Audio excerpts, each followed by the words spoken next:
নমস্কাৰ বন্ধু বান্ধৱীসকল, আজি আকৌ এটা নতুন ভিডিঅ' লৈ আপোনালোকৰ আগলৈ আহিছোঁ। আৰু মই যিবোৰ ভিডিঅ' দিওঁ অকল মহিলাৰ কাৰণেই নহয়, পুৰুষেও কৰিব পাৰে। পুৰুষ মহিলাই সমানে বিউটি টিপছবোৰ ফ'ল' কৰিব পাৰে। সকলোৱে ধুনীয়া হৈ থাকিব লাগে, দেখাত সকলোকে ধুনীয়া হৈ থাকিলে ভাল লাগে। আজি মই আনিছোঁ আপোনালোকৰ আগলৈ কেঁচা গাখীৰে আমাৰ স্কিনখনৰ কাৰণে কিমান উপকাৰী তাৰ বাবে এটা মই ভিডিঅ' প্ৰস্তুত কৰিছোঁ। কেঁচা গাখীৰৰ আমাৰ সকলোৰে ঘৰত গৰু গাখীৰো নাথাকিব পাৰে, সেইবাবে মই আজি কৈ লৈছোঁ গৰু গাখীৰ থাকিলে গৰু গাখীৰেই ল'ব 1 চামুচ। আৰু যদি গৰু গাখীৰ নাই, মই আমাৰ ঘৰত গৰু গাখীৰ নাই যেতিয়া মই যি গাখীৰ ঘৰত থাকে এইটো পুৰবী গাখীৰ হয়।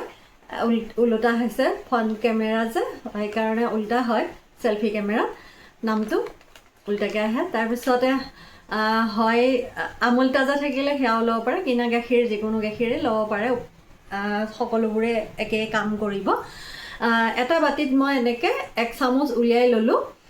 এইটো 1 চামুচটো মই এতিয়া প্ৰথমতে মই মুখখন ক্লিন কৰিম।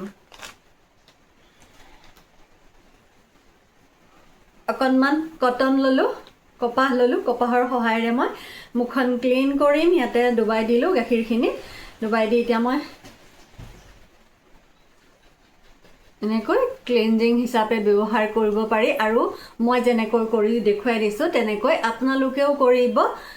চাবোন ব্যৱহাৰ নকৰাকৈ মুখৰ স্কিনখন বহুত কোমল হয়, সেইকাৰণে চাবোন ব্যৱহাৰ কৰিবই নালাগে।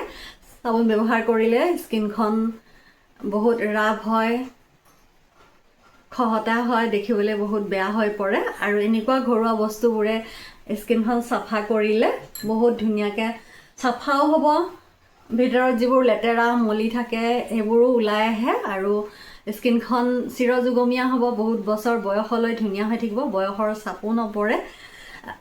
অকল কেঁচা গাখীৰ ল'লেও হ'ব, বা কেতিয়াবা কেঁচা গাখীৰৰ লগত চিকুটমান হালধিও মিক্স কৰি ল'ব পাৰে, তেতিয়াও ভাল।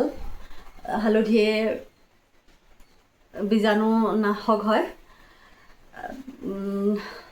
আৰু কেতিয়াবা গাখীৰৰ লগত নেমুৰ ৰসো 2-3 টোপালমান চেপি ল'ব পাৰে। নেমুৰ ৰস দিলে অকণমান দৈ নিচিনাকৈ ফাটি পৰে আৰু বৰ ধুনীয়াকৈ চাফাও হয়। তেনেকৈ মুখখন ক্লিন কৰিব। ক্লিন কৰি ক্লিন হোৱাৰ পাছত ভালদৰে ঠাণ্ডা পানীৰে মুখখন ধুই পেলাব। তাৰপাছত ট'নাৰৰ হিচাপেও লগাব পাৰে। ৰ'জ ৱাটাৰ অকণমানৰ লগত গাখীৰ অকণমান মিক্স কৰি মুখত ট'নাৰ হিচাপে ব্যৱহাৰ কৰিলে মুখখন বৰ ধুনীয়া গ্ল' কৰিব।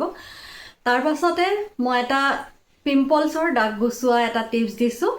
পিম্পলছ ওলালে এই গাখীৰ অকণমানৰ লগত চাউলৰ গুড়ি, পিঠাগুড়ি অকণমান মিক্স কৰি য'ত য'ত পিম্পলছৰ দাগ আছে তাৰে ওপৰতে লগাই দিব। অলপ সময় থাকি মুখখন ধুই পেলাব। তাৰপাছত মই ছানটেন নোহোৱা কৰিবৰ কাৰণে এটা টিপছ দিছোঁ। গাখীৰৰ লগত বিলাহীৰ ৰস মিক্স কৰি পেলাই মুখত লগাব। 20-25 মিনিট থকাৰ পাছত মুখখন ধুই পেলাব।